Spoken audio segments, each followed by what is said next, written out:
Sir ନମସ୍କାର। ନମସ୍କାର। Sir ଆପଣଙ୍କର ନାମ କ'ଣ? ମୋ ନାମ ବିଶ୍ୱମୋହନ ଆଚାର୍ଯ୍ୟ। ସାର୍ ଆପଣଙ୍କର ଗାଁ କେଉଁଠି? ଏବେ ତ ଗାଁ ବଲାଙ୍ଗୀର, କିନ୍ତୁ ମୁଁ ରହୁଛି IRC ଭିଲେଜ N3ରେ। ସାର୍ ଆପଣଙ୍କର କ'ଣ ଆପଣ ଚାକିରି କରିଥିଲେ ପୂର୍ବରୁ? ମୁଁ ପ୍ରାୟ 35 ଇୟର୍ସ ଷ୍ଟେଟ୍ ବ୍ୟାଙ୍କ ଅଫ୍ ଇଣ୍ଡିଆରେ ଚାକିରି କରିଛି, ଓଡ଼ିଶାର ବିଭିନ୍ନ ଜିଲ୍ଲାରେ। ସାର୍ ଆଉ ଭୁବନେଶ୍ୱରରେ ଲାଷ୍ଟରେ ଥିଲି। ଆପଣ ସାର୍ SBIରେ କାମ କରୁଥିଲେ। ଯେ ସାର୍ ଆପଣ ଯେଉଁ ଆମର ସୁପ୍ରିମ୍ ବେସିକ୍ ଚାରିଟେବଲ୍ ଟ୍ରଷ୍ଟକୁ ଆସିଛନ୍ତି, କ'ଣ ସମସ୍ୟା ନେଇକି ଆପଣ ଆସିଥିଲେ? ଏ ମୋର ଅଣ୍ଟା ପଛପଟେ ପେନ୍ ହେଉଥିଲା।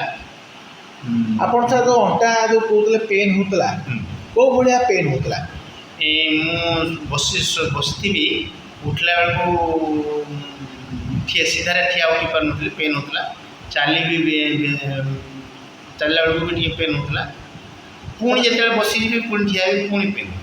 ଆପଣ ସାର୍ ଯେଉଁ ବହୁତ ପେନ୍ ହେଉଥିଲା, ଆପଣ ଡେ ଟୁ ଡେ ଆକ୍ଟିଭିଟିଜ୍ ଚାଲିଲା ବେଳେ ପେନ୍ ହେଉଥିଲା, ବସିଲା ବେଳେ ପେନ୍ ହେଉଥିଲା, ଆପଣ ତ ଇନିସିଆଲି ଆମର ସୁପ୍ରିମ୍ ବେସିକ୍ ଚାରିଟେବଲ୍ ଟ୍ରଷ୍ଟକୁ ଆସିଥିଲେ ଗୋଟେ ଆଶା ନେଇକି, ଗୋଟେ ହୋପ୍ରେ ଆସିଥିଲେ ଯେ ମୁଁ ଏଇଠି ଟ୍ରିଟମେଣ୍ଟ ହେଇକି ଭଲ ହେବି। ଆପଣ ପାଖାପାଖି କେତେ ଦିନ ଆମର ଟ୍ରଷ୍ଟରେ ଆପଣ ଟ୍ରିଟମେଣ୍ଟ ହେଲେନି? ମୋର ପ୍ରାୟ ଜୁନ୍ 24ରୁ ଆସିଛି। ତାହେଲେ ଏଇଟା ଆଉ 8-10 ଦିନ ପରେ 2 ମାସ ପୁରିଯିବ। ସାର୍ ଆପଣ 2 ମାସ ହେଲା ଗୋଟେ ଆଶାରେ ଆସିଛନ୍ତି, ଫିଜିଓଥେରାପି ରେଗୁଲାର ବେସିସ୍ରେ କରୁଛନ୍ତି। ଆପଣ ତ 2 ମାସ ପାଖାପାଖି ପୁରିବାକୁ ବସିଲାଣି, ଆପଣଙ୍କର ଏବେ କ'ଣ କେମିତି ଲାଗୁଛି ଆପଣଙ୍କୁ? ଏବେ ମୋର ପେନ୍ ନାହିଁ। ମୁଁ ତାପରେ ବସିଲେ ଉଠି ପାରୁଛି, ପେନ୍ ହେଉନି। ଚାଲି ବି ପାରୁଛି। ମୋତେ ଗ୍ରାଜୁଆଲି ସେ ଚାଲିବା ଆରମ୍ଭ ଯେଉଁ ଆପଣ କରାଇଲେ, ପ୍ରଥମେ 200 ମିଟର 10-15 ଦିନ ଫିଜିଓଥେରାପି କଲା ପରେ 200 ମିଟରରୁ ଧୀରେ ଧୀରେ ବଢ଼େଇ ଏବେ ମୁଁ ମୋର୍ ଦେନ୍ 1 କିଲୋମିଟର ଚାଲିପାରିଲିଣି। ଏବେ ଯେଉଁ ଆପଣ ଯେଉଁ ପୀଡ଼ା ଥିଲା ଆପଣଙ୍କର, ଏବେ ଆପଣ ଫିଜିଓଥେରାପି ପାଖାପାଖି 2 ମାସ କଲା ପରେ ଆମର ସୁପ୍ରିମ୍ ବେସିକ୍ ଚାରିଟେବଲ୍ ଟ୍ରଷ୍ଟରେ ଆପଣ ଚାଲିପାରୁଛନ୍ତି, ଭଲରେ ଅଛନ୍ତି। ସାର୍ ନୂଆ ଲୋକ ଯେଉଁ ପେନ୍ ହେଇକି ଆସୁଛନ୍ତି, ସଫରିଂ ହେଇକି ଆସୁଛନ୍ତି, ତାଙ୍କେ କ'ଣ ସାର୍ ଆଜ୍ ଏ ସିନିୟର ସିଟିଜେନ୍ ଆପଣ ଆଡ଼ଭାଇସ୍ କରିବେ ଆମର ସୁପ୍ରିମ୍ ବେସିକ୍ ଚାରିଟେବଲ୍ ଟ୍ରଷ୍ଟ? ମୁଁ ପ୍ରଥମେ କହିବି, ଏ ସୁପ୍ରିମ୍ ଚାରିଟେବଲ୍ ଟ୍ରଷ୍ଟ ଯେଉଁ ମ୍ୟାନେଜ୍ କରୁଛନ୍ତି ଡକ୍ଟର, ଏଇଟା ବହୁତ ସାଇଣ୍ଟିଫିକାଲି ମ୍ୟାନେଜ୍ ହେଉଛି।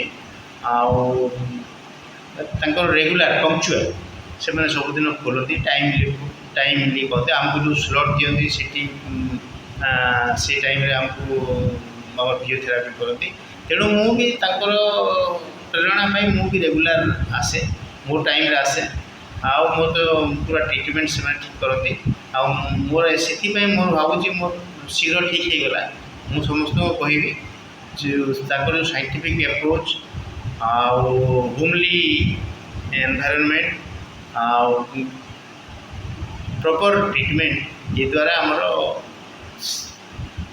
ଉପକାର ପାଇବା। ସମସ୍ତଙ୍କୁ ମୁଁ କହିବି, ଯେଉଁମାନଙ୍କର କିଛି ଫିଜିକାଲ୍ ପ୍ରୋବ୍ଲେମ୍ ଅଛି, ଅଣ୍ଟା ପେନ୍ ହେଉ, କାନ୍ଧ ପେନ୍ ହେଉ, ବେକ ପେନ୍ ହେଉ, ଆଣ୍ଠୁ ପେନ୍ ହେଉ, ଗଣ୍ଠି ପାଦ ପେନ୍, ମୁଁ ବହୁତ ପ୍ରକାର ପେସେଣ୍ଟ ଦେଖୁଛି। ମୁଁ ଆସିଲା ବେଳୁ ସମସ୍ତେ ଠିକ୍ ହେଇଯାଉଛନ୍ତି। ତେଣୁ ମୁଁ ସମସ୍ତଙ୍କୁ, ଯେଉଁଭଳିଆ ପେସେଣ୍ଟ ଏମିତି ଅଛନ୍ତି, ସମସ୍ତଙ୍କୁ କହିବି, ମୋ ତରଫରୁ ସଜେସନ୍ ଦେବି କି physiotherapy centre charitable trust physiotherapy ସେଣ୍ଟରକୁ ଆସନ୍ତୁ, ଆଉ ଡକ୍ଟର ପ୍ରିୟବ୍ରତ ଦାସଙ୍କର ଟ୍ରିଟମେଣ୍ଟ ନେଇଯାଆନ୍ତୁ। ଆମେ sir supreme basic charitable trust ପ୍ରତି ଆମେ ଉପରବାଲା ପାଖରେ ପ୍ରାର୍ଥନା କରିବୁ ଯେ ଆପଣ ସବୁଦିନ ପାଇଁ ନିରୋଗୀ ରୁହନ୍ତୁ, ଖୁସିରେ ରୁହନ୍ତୁ, ଭଲରେ ରୁହନ୍ତୁ। ସାର୍ ଧନ୍ୟବାଦ, ଆପଣ ମୂଲ୍ୟବାନ ସମୟ ଦେଲେ। ନମସ୍କାର। ଧନ୍ୟବାଦ।